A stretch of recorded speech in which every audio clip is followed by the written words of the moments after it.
तुम्हारे अंदर burning desire होना चाहिए किसी भी चीज को अचीव करने के लिए। एक बार की बात है, एक किसान फैमिली में एक दादी थी 70-80 साल के अराउंड, और उनका एक छोटा सा बेटा था। उनकी उम्र थी 20 से 22 साल के अराउंड। अब हुआ कुछ ऐसा, उस बेटे पे गांव वालों ने कुछ केस कर दिए। अब केस जैसे ही किए तो पुलिस आई और पुलिस उसको पकड़ के ले गई और जेल में बंद कर दिया।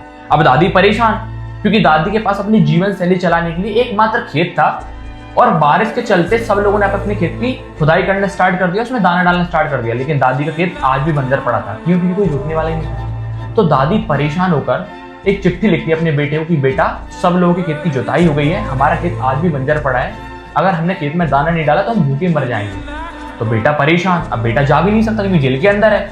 तो बेटा ने एक रिटर्न में चिट्ठी लिखी, और चिट्ठी में उसने लिखा कि ये चिट्ठी गलती से पुलिस वालों के हाथ में नहीं लगनी चाहिए, क्योंकि उस खेत में ऐसे ऐसे चीजें मैंने छुपा रखी है, अगर पुलिस वाले के हाथ लग गई तो हो सकता है बहुत बड़ी प्रॉब्लम क्रिएट हो जाए।